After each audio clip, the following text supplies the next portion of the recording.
So I've made some easier to drift settings.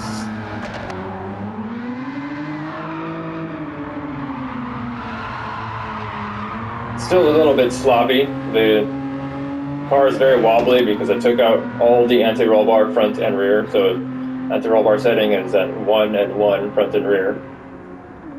And that is to rely mostly on the dampers.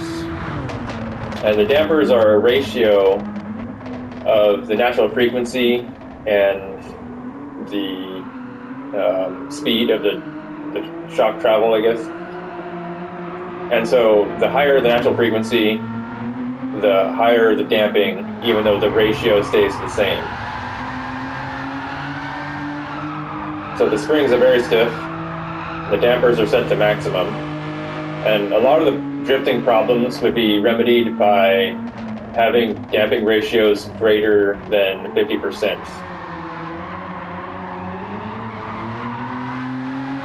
And 50% damping ratio is 50% of critical damping. And critical damping is not necessarily maximum damping possible in a shock. It's the speed at which the shock rests in one stroke of the shock movement. So there's a spring and weight system. The weight is the car and the spring is the spring. And the damper controls the speed at which the car compresses or rebounds the spring. And the natural frequency is the frequency at which the system oscillates at without any damping. And to have the car at critical damping would be 0 frequency, even though the natural frequency of the spring is set to whatever it might be set to. In this case, it's 3 hertz, around 3 hertz.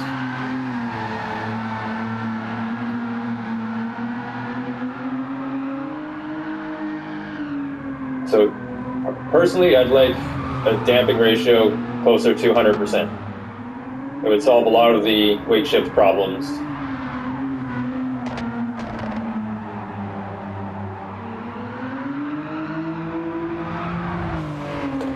So that was the cleanest I could do. Let's go to the settings. Using Comfort hard tires because they're the easiest tires to drift with. As you can see, I've taken out all of the anti-roll bar. So the anti-roll is a spring, I've mentioned in previous videos, and there's no way to damp that spring because it acts in the lateral movement and it's not attached to any kind of damper shaft. The only thing that's attached to a damper shaft is the stroke of the suspension that is affecting the natural frequency. And like I said, the maximum on the expansion is 50% critical damping. It's not 50% of max damping, it's 50% of critical, which you'd have to look up what critical damping is, which I tried to explain earlier while we were watching the replay. And so to prevent the wobbliness and snappiness, I have the natural frequency set to near maximum. This one is at maximum, not quite in the rear. So that this 40% ratio is stiffer than 40% ratio at 120 or 1.2 hertz. So even though the ratio is the same, the damping is stiffer at this higher natural frequency. And the reason why I have the spring so stiff is so I can take out the anti-roll bar, which I cannot damp. Okay, that's the suspension. Ride height with cars with aero. This car has a front splitter and a wing. It does not have a rear diffuser. But the ride height affects the way the car handles in basically every situation at speed. And the lower the car is, the more sensitive the car is to the aerodynamics. And to reduce that sensitivity, I've raised the ride height to 130. And then also the weight distribution. When this car has 0 ballast. It's very, very light, I should say. It's 2,500 pounds. It's very light. And it has a weight distribution of 57-43. 57 front, 43 rear. And that adds to the snappiness. It puts more weight on the front control wheels. And so when you turn the wheel, it has a greater effect on the weight of the car. And by moving the weight, even though I'm adding weight, moving the weight backwards, it reduces the effectiveness of the steering, essentially. It makes the car easier to rotate as well because it's more centered on the center of rotation. Or the center of rotation is more centered on the center of load on the tires, I should say. So it has a more balanced rotation, but also it takes a lot of the weight off of the front. I shouldn't say takes weight off, it distributes the weight off of the front. So it adds weight to the rear, making it easier to control in weight transitions and slides. Power restrictor, I just have this set to around 346, around stock horsepower, though I have modifications.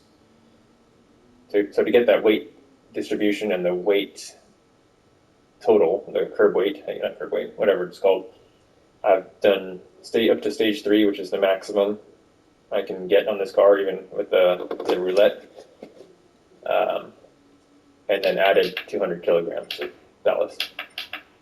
Whatever that is in pounds, I don't know. Definitely a necessary steering angle adapter, very difficult to drift without that. And I think that's it. So I guess on to another topic, drifting with the sports tire. The sports tire is very difficult to drift with. I have a thing here. Oh yeah, hang on, let me check this real quick. This is actually supposed to be, whatever, I'll leave it as it is. I've made some changes before and I forgot to change this one. So this one has the ballast positioning at 50 rear, whatever that is. It doesn't have a unit of measure. And then 174 kilograms to get the 50-50 weight balance. And these are the sports hard, everything's the same, except it has sports hard tires. I'm going to try drifting this. It's probably going to be very sloppy. I'm going to try drifting it, and I have more horsepower. Let me check the horsepower again. So I did not put in any power restrictors, so 455 horsepower. These sports tires need a lot of horsepower to drift.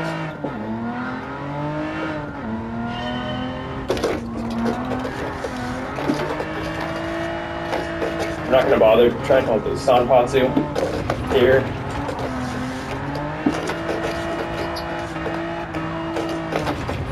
Oh.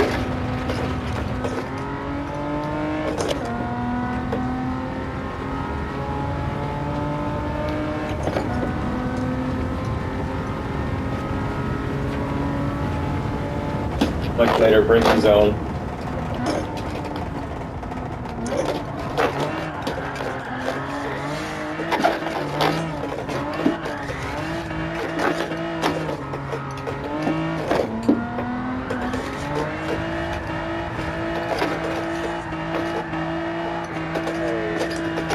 Too much grip to drift this corner all the way to the exit.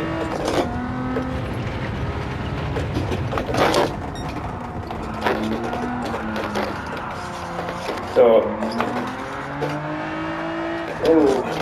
a major performance hindrance, I don't know, performance kick with this setting is because the spring rates are so stiff in the front, the car does not want to turn on entry. And a lot of times the handbrake is very useful in order to get the car drifting.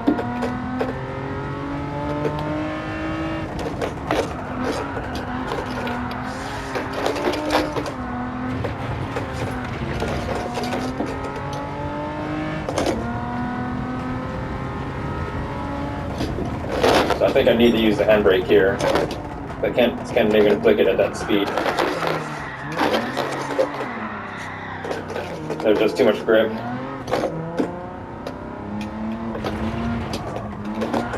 So drifting with these sports hard tires is possible, as is just a lot more difficult than the comfort hard tires.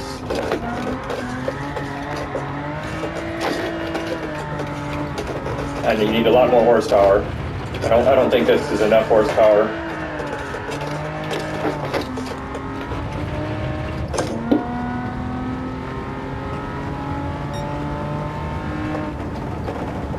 And that's that.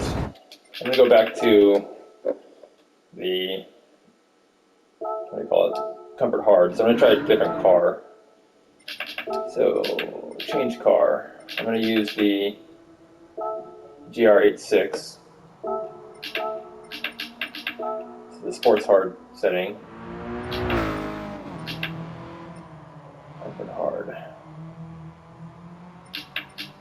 So I have some power restrictor. These are the mods. And everything looks right. Yep. So these settings work on other cars, or particularly front FR cars, front engine rear wheel drive.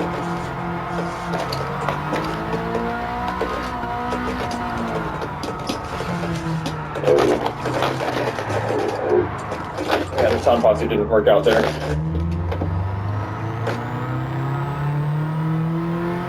Alright, I'm going to retry because I want to end on a replay.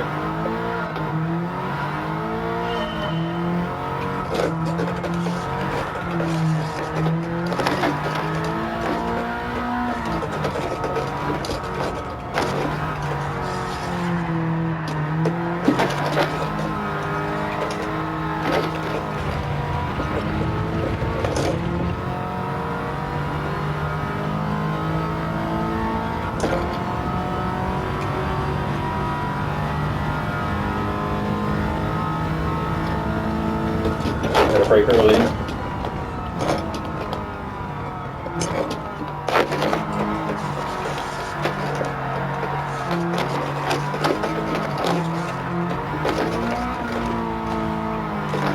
Ooh. So maybe I won't end on a replay. I'm just gonna keep going.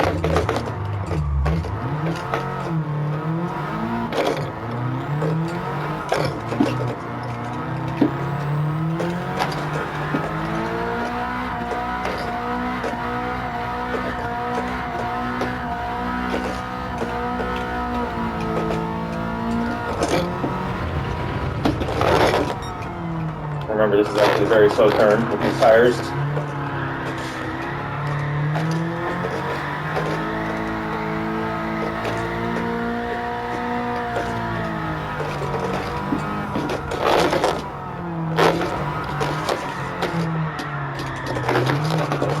A little bit too fast on the entry.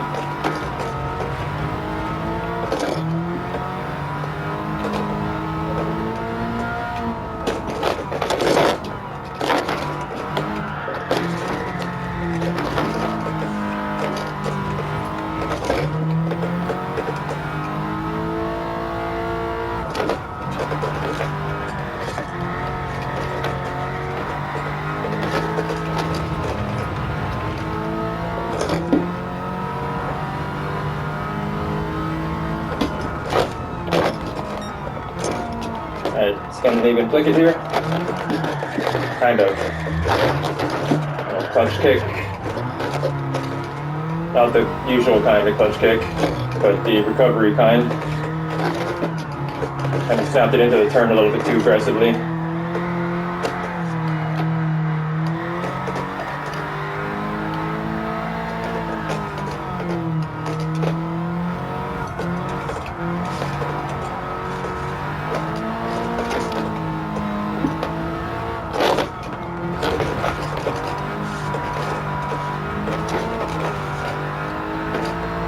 I'm going to do one more lap.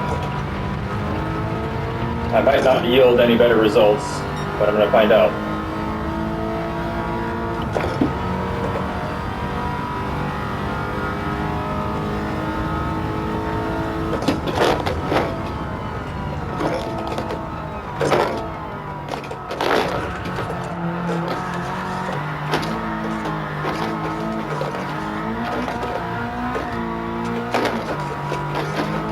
that curve on the inside is very not good. Very not good to drive on.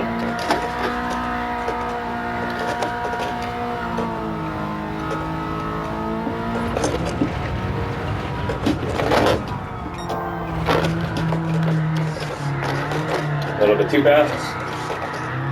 Missed the apex. The late apex here.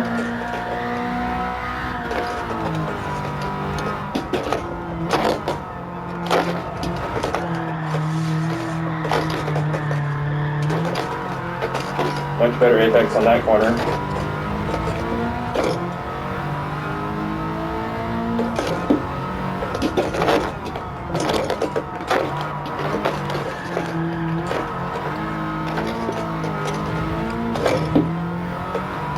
Oh yeah, this car has some transmission settings. Change the last.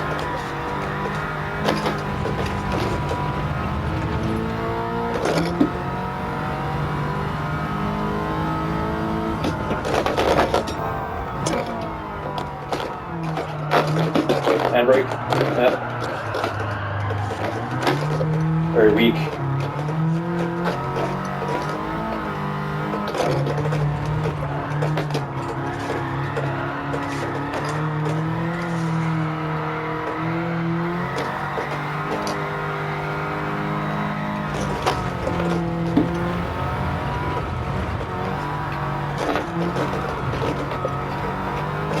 Very shallow drift there.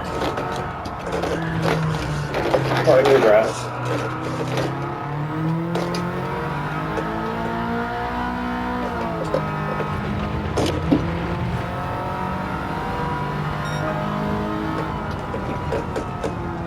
Okay.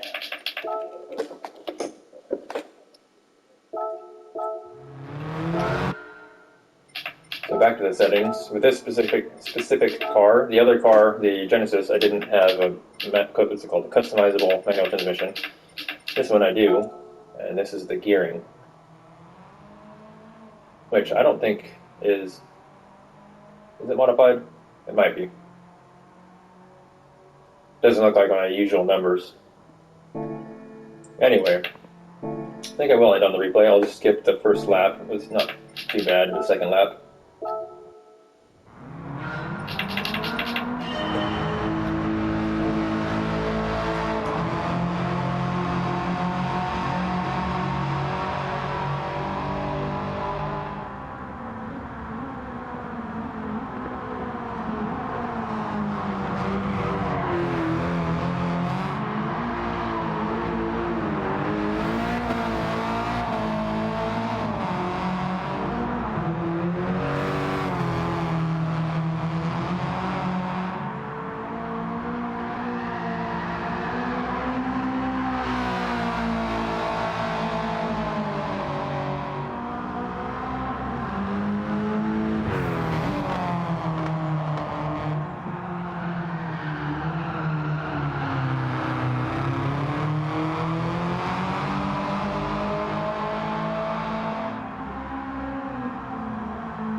Yeesh, very sloppy.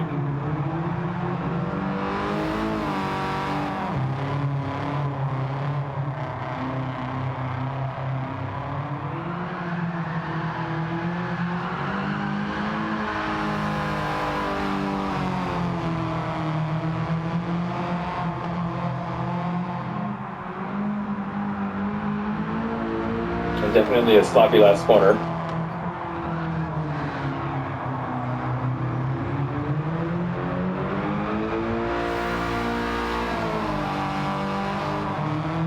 Till the next one.